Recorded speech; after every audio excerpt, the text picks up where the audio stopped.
Welcome to How to Talk to Kids About Anything with Dr. Drobyn Silverman, a podcast loaded with practical tips, powerful scripts, personal stories, and simple steps to make even the toughest conversations easier. So get ready to get the information you need to make the impact you want from someone you trust, your friend, parenting expert, Dr. Drobyn Silverman. The world today can feel overwhelming, complicated, overloaded, moving at warp speed. So what do kids need to thrive so that they can catch their breath before facing the next hurdle? They cope gracefully with ups and downs. They bend, not break. My next guests provide 10 essential, actionable strategies that we can use to raise kids who can roll with the punches, connect, deal with frustration, bounce back, and ultimately thrive. For this, you're going to be talking to my new friends, Kathy, Heather, and Jennifer. Catherine McCarthy, MD, is a Duke-trained child and adolescent psychiatrist with nearly 25 years of clinical experience. Heather Tedesco, PhD, is a licensed applied psychologist with a PhD in social psychology, works exclusively with parents in her practice. And Jennifer Weaver, LCSW, has been named one of the best child therapists by Washingtonian magazine. So we've got one of the best here, everybody. What a team they make. Welcome to the three of you to How to Talk to Kids About Anything. Thanks, Drobyn. Thank you. Before we jump on in, I just want to take a moment to ask you what lights you up and energizes you. This is Heather. I have to say fall because I love to go for walks and the air has turned and it's magnificent. It is. I'm going to say music because that's something that since I was little was really important to me. And actually, I stopped focusing much on for a while during my parenting working journey. And I'm getting back into it now that my kids are older. And it's Jennifer, is it playing music, singing music, or listening to music?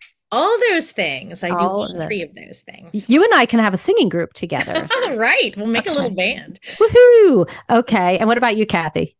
Well, it sounds, I don't mean it in a snotty way because I travel like a college student, literally. Still like with a backpack? Yes, absolutely. I do. They know, they've seen, people have to be around me. They decide whether they're going to travel with me. So I'd rather travel far and wide for next to nothing and see more places. And I like going to places where people don't know me and I just get to just be Kathy. Yes. So we all have books that have come out in a similar time. You guys, oh my goodness. Listen, people, there's this amazing book. I don't know, Raising a Kid Who Can. Like from the cover, you're like, oh, this looks like it's going to be a nice book. Then you open it up. The book is stunning. It is gorgeous. It is laid out beautifully. It is easy to read. It's incredibly accessible. So all of you parents and leaders and teachers who are listening, you're going to want to get this book. It's just really beautifully done. I have How to Talk to Kids About Anything, October 10th. And I'm so excited that these books have come out into the world and really speak to each other in so many ways. I have my first chapters on emotions. I've got a chapter on talking to kids about failure and mistakes. You're starting to see some synergy here. You know, you have all of these throughout your book. So let's start with something that's essential, which is getting rest, recreation, and routine. And I like this because I don't think we talk enough about routine. Like rest, you hear like, oh, okay, don't forget to rest. You don't, we have to recharge. People are like, yeah. They don't do it, but they've heard it before.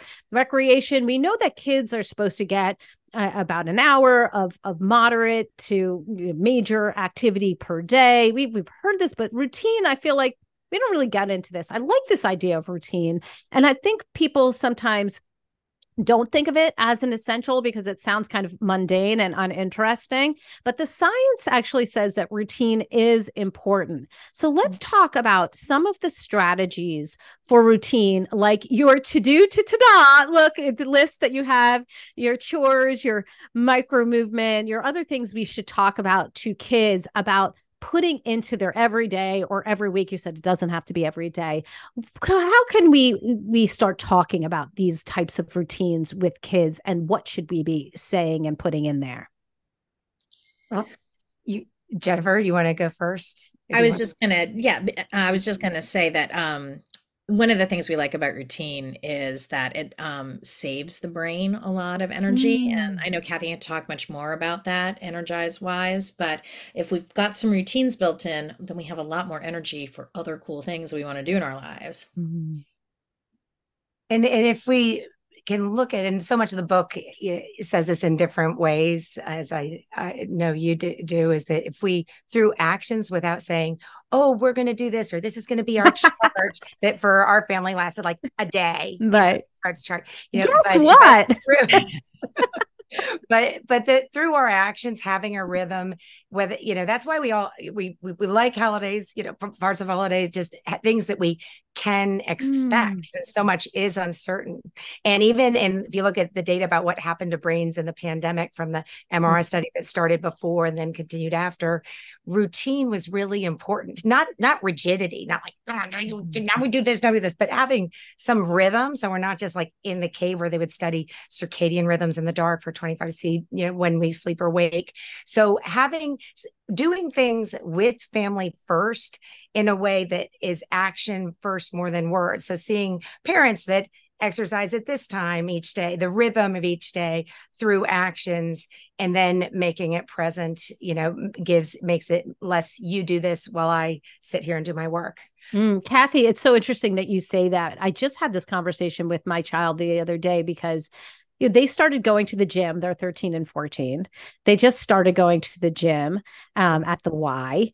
And my husband and I go to the gym every Monday, Wednesday, and Friday, not the same gym, like a different gym.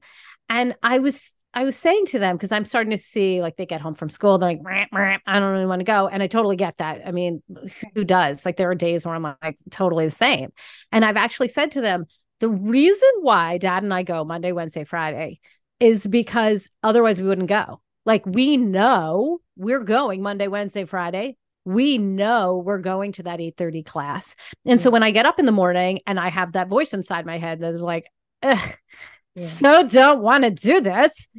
I just know that it's part of what I do. And if I don't go, people will be like, where were you? Okay. And I also would be like, my body would not feel so good because it's so used to it. So would you agree with that part of that routine saves us from the no?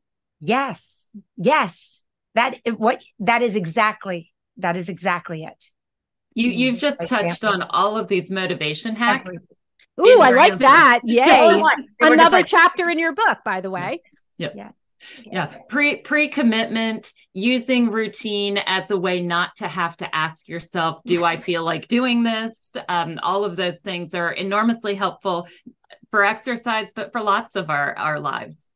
That is so great. And thank you for bringing that up. I was curious about your chapter or the piece on attention and self-control, mainly because we got to deal with that. We've got kids. A lot of us have to deal with that. We've got neurodiversity. A lot of people have to deal with that, and building that attention and self-control skills. You talk about speaking your process out loud, the stress bucket, again, so well illustrated, noticing judgment, transitions. There's so many good things. What would you say are some of your top favorite skills in this section of what you really want kids to know and do that can help them with self-control and attention? So we think that self-control and attention, they're somewhat different, but they're also, obviously extremely tied to each other. And one of the things we know is that when when we start to self-criticize, or when, frankly, we criticize our kids around these things and become frustrated with it, that actually gets in the way of attention and self-control, because now they've got this other fight or flight system turned on. Mm-hmm. They're going to have less attention, less self-control. So step one actually is, paradoxically, accept the self-control and attention you currently have in the moment. And sometimes we talk about it like the weather, of like, sometimes it's rainy, sometimes it's sunny. And we really want kids to tune into themselves and notice, is this a time that I've got a lot of juice, or do I need to actually eat a sandwich first? Or do I need to walk around the block? Or, do I need to actually put this task off until tomorrow? Being able to tune in and know where you actually are is absolutely the first step in, again, paradoxically, growing your attention and self-control. But we do have also, beyond that, after the acceptance part, some good tips around those ways to stretch it just a little bit on either side. And even though it's a developmental process, to help kids challenge themselves to develop. I'll give you another example, actually, which is that we know that kids who can see themselves in the future have much better self-control.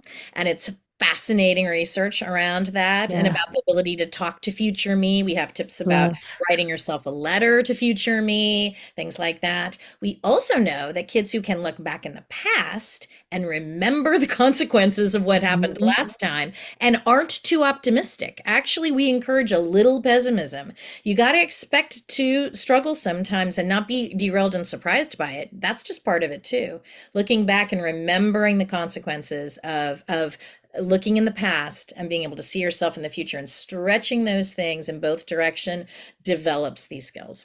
I saw that talking to your future self in a couple of your chapters, and I did make note of that. I really appreciate that. And so if we were to put that into practice with our kids, and they are about to make so maybe an important decision, and they're thinking about how they're impacted right now. If I do this, I'll have less time with my friends. If I do this, I have to get up off this couch and I'm comfy and cozy, like whatever it might be, what would be the words we could say to our children to help them to think about their future self? I know that when I'm talking to Phyllis Fagel, she's like, I love to put in, how would you feel in 5 hours, 5 days, 5 months, 5 years? I love that. What's your strategy to kind of help kids to start to engage that future self thinking? Well, it of course depends on age, as Phyllis would say, hands down, with the middle school age. In that, with little kids, if you're asking them that itself can be a hard question. It's like, I don't know. I'm just here. I don't know. So much, also in the book, in different ways, in our practice is thinking out loud. Yeah. And so, or, in 5 hours, when you're done with this, how are we going to feel? Trying to help make the implicit explicit, because they're, frontal lobe, that time, management, but also thinking beyond the present moment isn't there for all kids. And it just is frustrating. Then they just give you answers to just like get you to back off, like, oh yeah, I'll be fine, And so to helping them be able to find those words is really important, since that front part of the brain is, better than one, it takes a long time to grow up. So that's starting the process or giving them possibilities. Depending on age is really important, and how they might not feel like it now, but how once in it, they get there. No, definitely feeling that way with my daughter right now, who's in driver's ed. Believe it or not, I cannot believe it. She's 4'11", and she's in driver's ed. So it's just comical to me to think about, my daughter, who is still, 5 in my brain, but also physically is 4'11", in driver's ed. And it's all day on Saturdays from 9 to 3 online. And it is kind of, not the most brutal. It's kind of brutal. I mean, I'm sorry to say, like, I can't imagine we did not have to do that. And I'm glad they have to. And the science shows that it's reducing all kinds of problems on the street. And that is good. But the idea of not wanting to do it. And we have had that conversation, Kathy, where we're like, your future self is going to thank you for getting these out of the way, because then you get to have the independence of driving, and where will you go and what will you do? And when you get in the car, where are you going to head and who are you going to pick up? That is really helpful to make this not mind numbing, not even mundane thing doable for 6 whole Saturdays. No, that's a lot. And that's where to have the full vision. And so sometimes with parents, I'll say, just get a little weird and goofy, because then it snaps you out of your it's like right on your hands. Like, okay, we're going to this. We got to go to the services now. And then after that, we got the brunch. Then we got, then after that, we're going to see grandma, and then we're going to go and you're going to do absolutely whatever the heck you want. And just randomly writing it, you wipe it off, whatever, just so there it's visual instead of just like this. And then it's like this little. It's not that much, but just trying to manage that, because in that moment, it feels like it's going to be forever. Forever. Yeah. And something, Robin, that also can help with that, I think, is for us to normalize to our kids that not everything should be like instantly enjoyable and fun and happy. No, we talk in our books some about dopamine and the idea that, kind of the things that give our brain the like happy little hit of, oh, this is awesome, are the things that we naturally gravitate to. And yet, again, when we look at like the research and motivation, they actually split up sort of those instant gratification, they call them type 1 rewards, versus the delayed gratification rewards that take necessarily a long time to achieve, but are so deeply fulfilling when we get there. And learning to drive is such a good example of one of those, that if we just sort of acknowledge, and, we talk a lot about accepting and tolerating those difficult feelings, that it's okay to be bored and to hate doing something and to still do it. I love that. Thank you for saying that. That is important lesson right there, that everything is not going to be so much fun. Now, given that both of our books, mine, How to Talk to Kids About Anything, yours, Raising a Kid Who Can, they both deal with confidence. And I think this is such a good topic for us to discuss. I have an entire chapter based on how to talk to kids about confidence and self-esteem and body image. Those are all together in one big chapter. And you have a whole chapter based on confidence as well. And I would tie it in with the conversation about independence that we both have. I had this moment that I've divulged before, but I will divulge to you. It's going to humble me, but it's okay. I one of the things I hear about my podcast is like, you don't even try to pretend that you have it all together. I don't. And that's okay. And thank you to you beautiful professionals as well, who also are admitting this as well. So I've had this moment that I've divulged where I realized that I had been instilling all these skills into my oldest child. She knows how to cook her own eggs, and she's like, making lunch and dinner and breakfast, and she's, doing all the things. She's like using power tools. Like she's good, right? She's navigating the airports, and she's taking us where do we need to go? We're in New York. Like, we're going uptown, we're going downtown. You take me. Okay. And I purposely did that. And it's so important for confidence. And so I realized that I hadn't been doing this with my youngest. Now, I think people will relate to this because, baby of the family, sometimes we do this. And here's how I explain it is like, I basically was just making his sandwich all the time. Like, literally, I was making his sandwich. And metaphorically, I was making his sandwich. Like, how many times can I make this child's sandwich until I finally turned to him and I was like, do you know how to cut bread? Because this is really important as a skill. And I actually was teaching him. And I went through this point where I was writing down all these skills that I felt like I needed to teach him, like before he got out of his house. Anything from like navigating an airport to planting a plant to changing the filters in the house, like air filters. And I got my husband on board. Like, let's, teach him how to, do the toilet, plunge the toilet, and do that.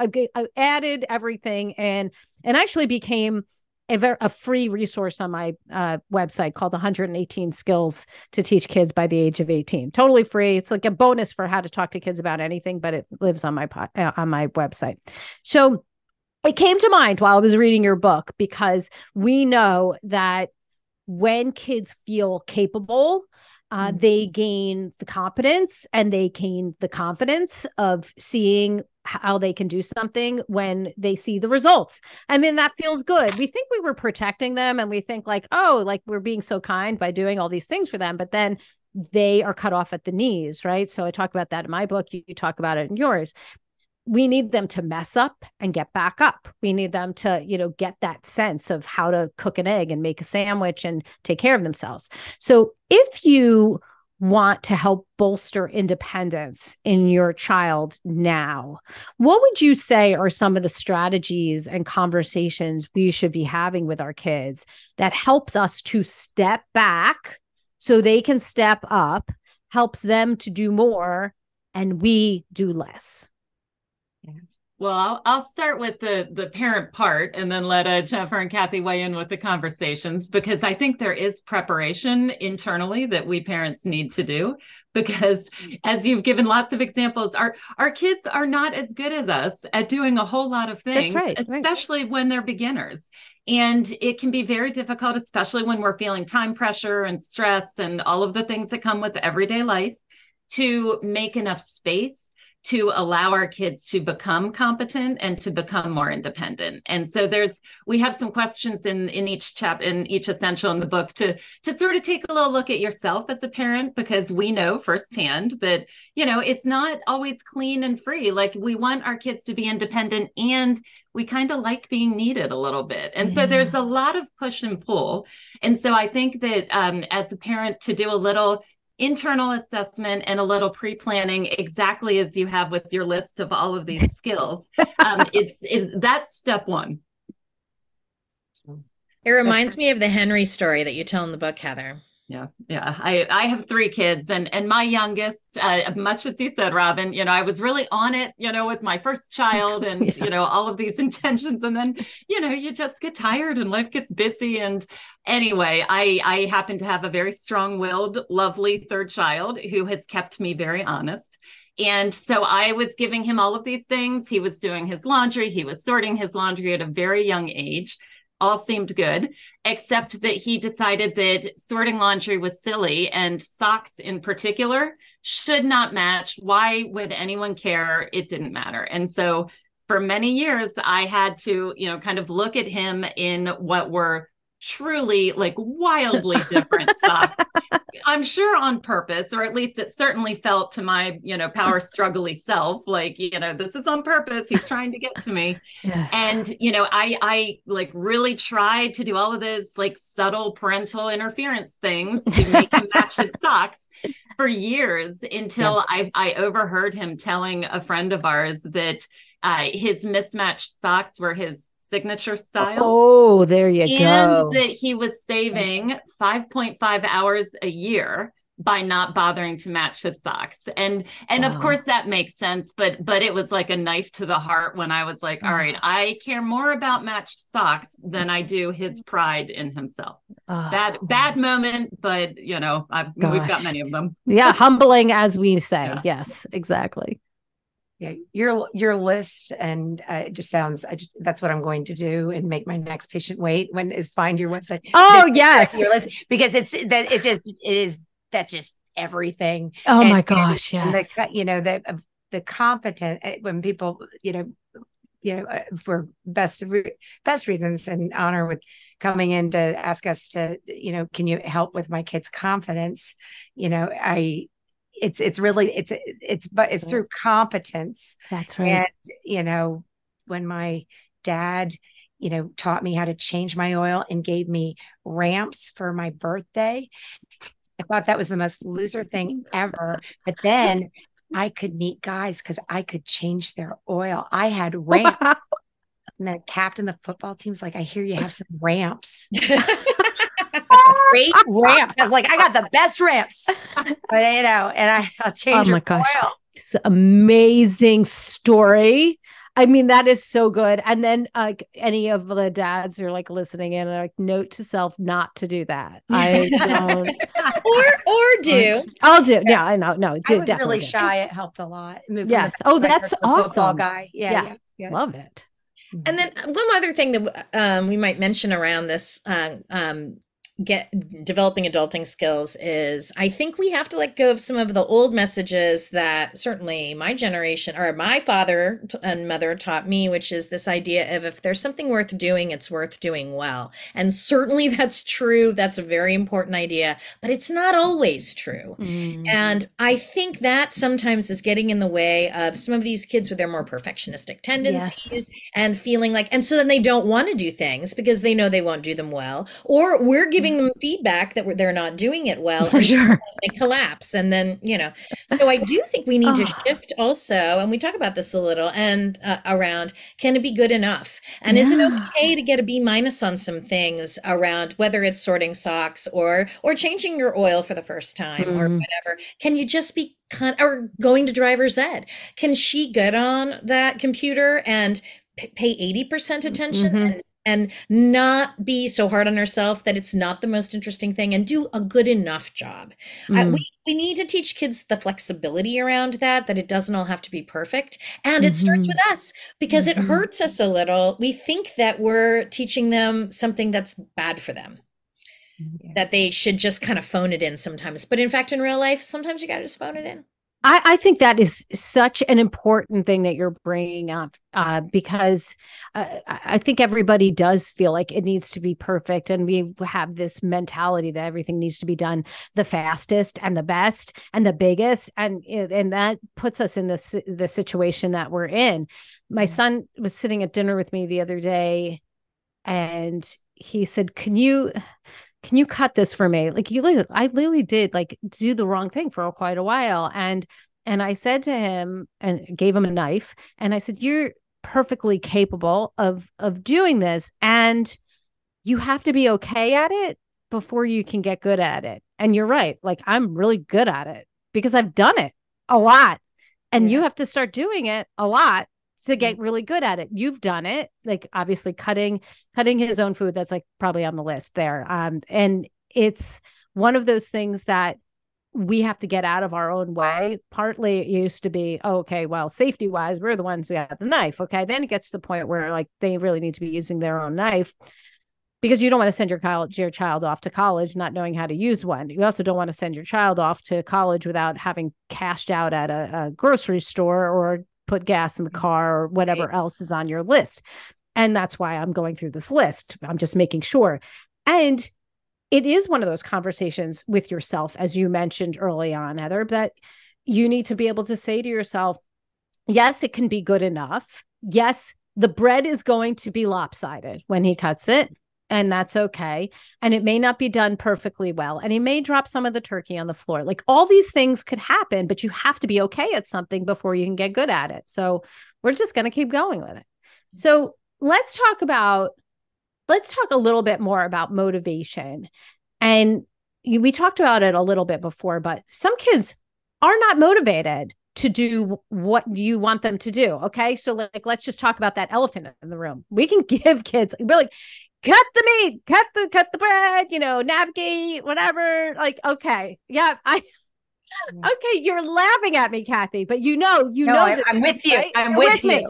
We are sharing the brain right now. Okay. I'm just calling out the elephant in the room, right? Because if people like, we've got parents listening, we've got teachers listening, we've got coaches listening, and they're like, hey, I am on it with you with like the 118 skills. Like I'm there with your chapter about confidence and independence. And Dr. Drobyn, you're on confidence and self-esteem, body image, like totally a yes. But what happens when these kids are not motivated to do the things, to try the new things, to, do whatever strategies and things you've wanted. What are some of your very best strategies and scripts? And I know we've talked about Future Self, which is an awesome one, and we should definitely read more about that, that you can use with kids to help them dig deep and engage that motivation. Yeah. Heather, you want to go? And then I have something. Sure, absolutely.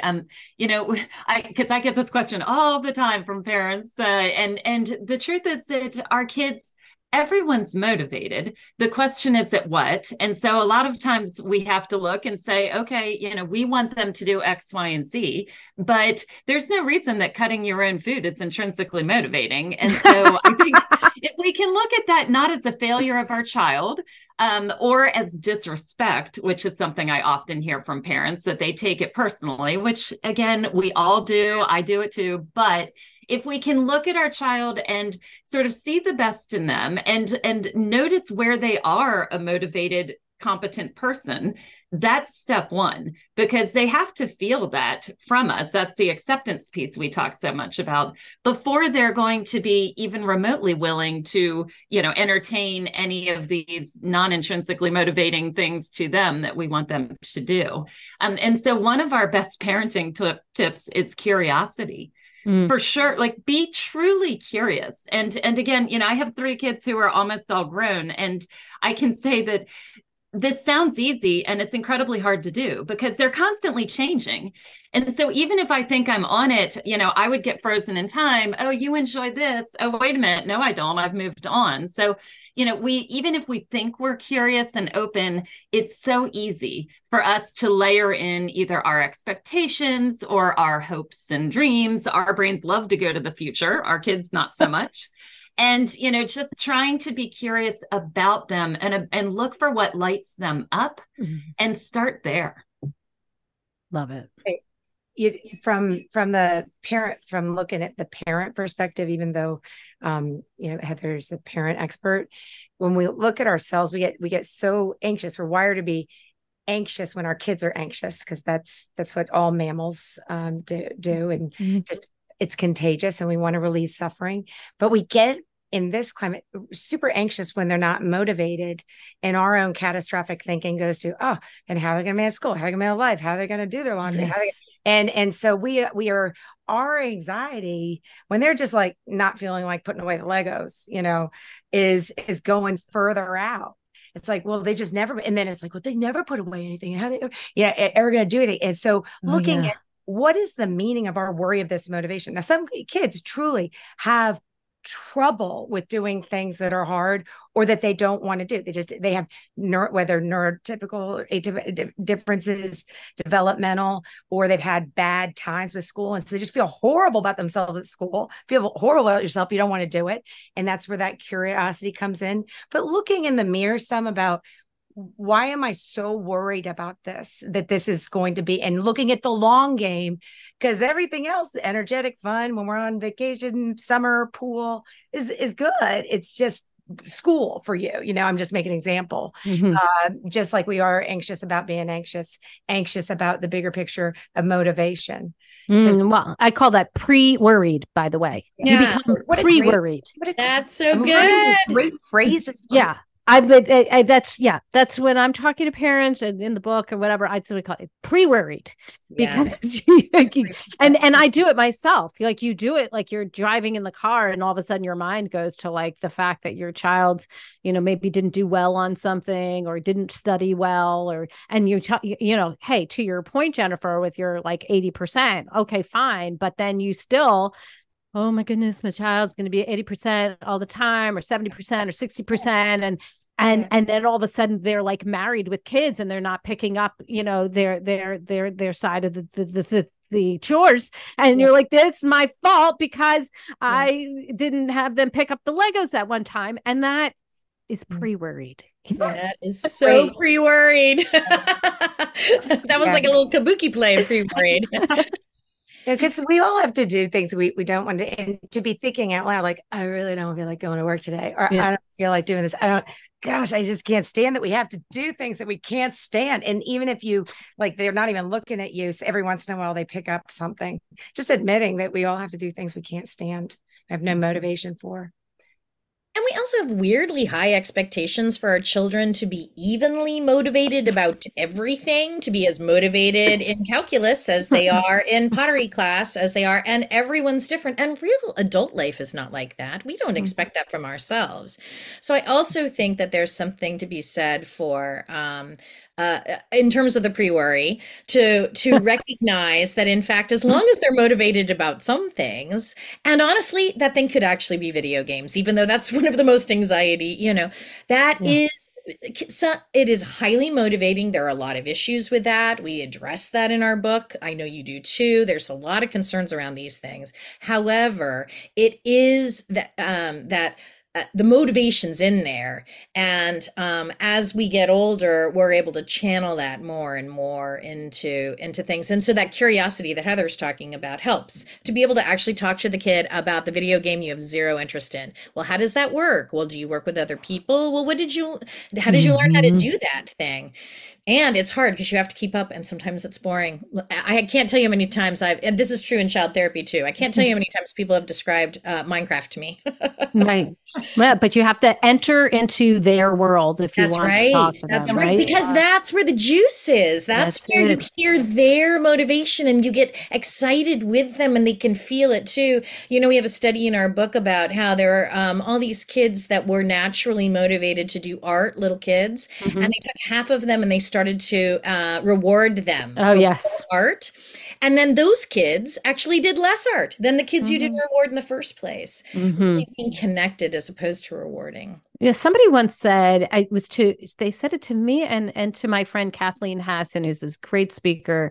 And they said, you have to go through their door if you want to bring them through yours. That's lovely. And that really stuck with me. And I know it stuck with my friend Kathleen too. And it really helps you to understand that you can't just force them to do things that they don't want to do, just like you don't want to be. And you want people to ask you what's interesting to you and why did you do it that way? When people are curious about how, what made you write this book, and tell me a little bit more about your relationship, and tell me more about what inspires you and what lights you up, that's good stuff. And then you find the synergy, right? Then you find, what you're going to talk about. And you're this is where the fun is. If you're sitting there trying to force them through your door and they're kicking and screaming, even if you get them through it, they're not happy to be there. They're not motivated, and they certainly don't want to cooperate. So that's not always a great strategy.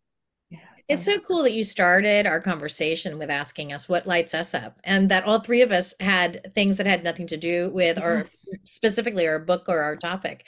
So yeah, it puts people at ease. I had the head of UNC child psychiatry years ago was this guy, an army surgeon back in a couple of the wars, and just kind of wildly ended up as a child psychiatrist chair. We did another residency. And whenever I'd come in for supervision about how this kid won't talk to me, it's been 5 sessions, she'd give me the stink eye, and I got to teach her the skills and got to get an assessment. He'd say, build the bridge. Build the bridge. Build the bridge. It's the doors I love. It's just build the bridge.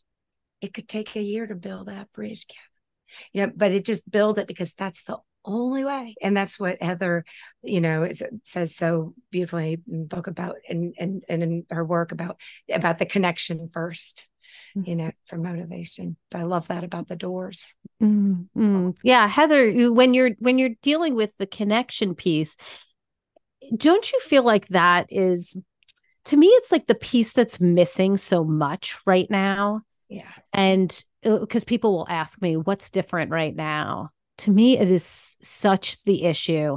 And people are oh, it's the screen. No, I mean, part of things. Yeah, sure. Screens are part of it. But this disconnection that's happened in our kids, between parents and kids, between kids and kids, when we don't have that connection. And young people have said in studies that they don't feel like they have at least 3 adults to turn to in a time of need or challenge. I always encourage parents and teachers and bus drivers and everybody to be one of the three, just be one of the three, because this connection is what is helping so much. What do you say about that, Heather? Yeah, it's so, what you just said is so important, because, we all want our kids to be resilient, for example, and you just hit on it. One of the key ingredients to being resilient is feeling connected to some trusted adults in your life. And, I think every parent has the best intentions. I have never met a parent who isn't absolutely doing everything in their power for their kids. But I think we've gotten a little bit twisted as, kind of a whole society about what that means, because we're so achievement focused and sort of performance and measurable and all of these things that we've lost, I think, what is our essence. We are social animals. That is like kind of what we define human beings as. And with our kids, I always say that's the joy, that connection piece between, person to person, parent to child, et cetera. But we really, what does the rest of it matter, right? Ultimately, we want our kids to, if we want our kids to thrive and grow into adults, I used to ask parents to describe their adult to me, their future adult, and then sort of reflect back to them that they weren't talking about all of their successful achievements that would go on their resume. They were talking about their relationships. And so I could not agree more. All of us feel so strongly that the person-to-person connection, and the more we can remind ourselves and encourage our kids that all of this technology stuff is awesome and it has its place, but it shouldn't supersede or interfere with our ability to be together and just be and spend time with one another face to face. So you've been in my car before. Give us your top tip. What do you want people to come away with after listening to this podcast and reading your book? I think we could say that we talked about it here. Well, in many ways, whether implicit, but to view things that seem like they're setbacks, whether trouble with motivation or a certain circumstance, as for kids to start to see that those can be the setups. It's the digging out that matters. It's the digging out. It's learning to dig out of when things stink. It's the digging out that sets you up. Beautiful. I'll go. I did not come up with this quote. I wish I knew who did originally, but it's, for me, the words that I've tried to live by, which is to prepare your child for the road, not the road for your child. And I come back to that when I'm sort of, am I on the right track or not? And I sort of ask myself, is this going to make my child more capable and stronger in themselves? Or am I trying to stage manage, accidentally? Right. It's a good one. Jess Leahy says parenting for the long haul. And I think about that a lot. Okay. What about you, Jennifer? We talk a lot in the book about adaptability and how important it is in 21st century skills, that actually it's probably more and more as AI comes on board with climate change, with all the fast-paced changes that are happening. We're in the age of acceleration. It's, literally it's the Anthropocene.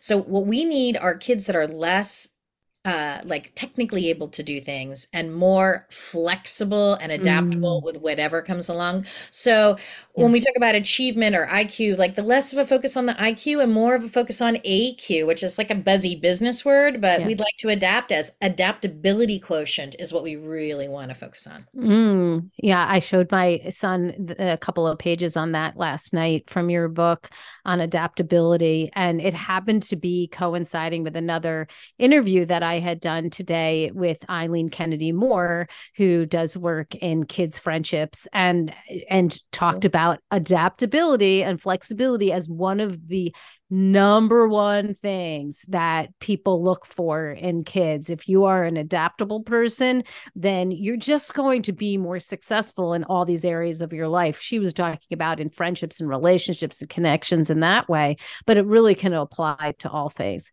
Give us the resource of the week. Where can we go to get more information about you, your book, and the great work you're doing? We have a website at www.raisingakidwhocan.com, and you'll find all kinds of things about the book there, and you can sign up and even get a chapter from the book emailed to you. Awesome. Thank you so much. And they're also obviously on Instagram and all over the social media. I'll have all of your links in the show notes. So anybody who's like riding around right now or running while listening to this, good for you. Well done. All right. Good motivation. And if you're just, not in a position to be able to write things down, no problem. We got you. We got it in the show notes. And I just want to thank you all for being on the show today. This was so much fun. And I think we should absolutely do it again. We should do it in a lot of different places and in a lot of different formats. This is great. I hope you enjoyed it too. Oh my gosh, what a pleasure. Thank you so much. It was so fun. All right. Well, everybody, I've got my takeaways. I bet you have yours too. So let's discuss them. You can go up onto Facebook at the Dr. Drobyn Silverman page. We can chat about it at Twitter, which is actually X now. I don't even know why they changed it, given they can say formally Twitter because it's a little silly, but that's what we're doing.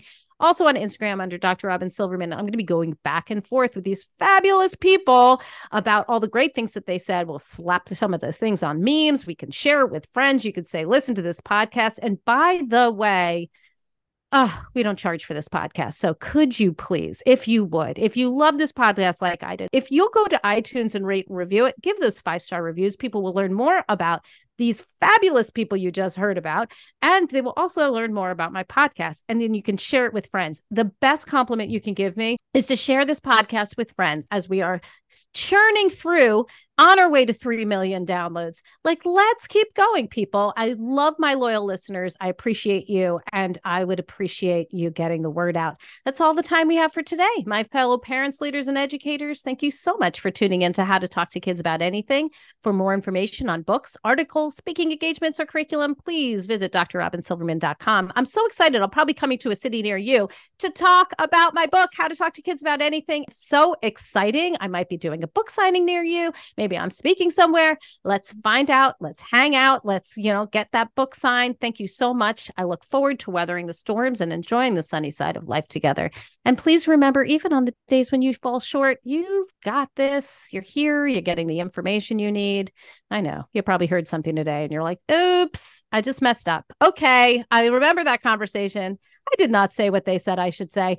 Okay. That's all right. I know it's not easy, but never forget there's typically a tomorrow. And these podcasts remind us that, we probably do need to have some do-overs. Parenting typically provides the ultimate do-over. So you can start today. You can start now. If you messed up, you could get back up. You could try again. I see you. I'm right there with you. And as there are moments when we doubt our know-how, our choices, and our sweet sanity, please know you are 10 times the parent you think you are. Until next time, this is Dr. Drobyn Silverman with How to Talk to Kids About Anything. Please tune in again and keep connecting through conversation. See you next week. You've been listening to How to Talk to Kids About Anything with Dr. Drobyn Silverman. For more information on books, articles, speaking engagements, or curriculum, please visit drrobynsilverman.com.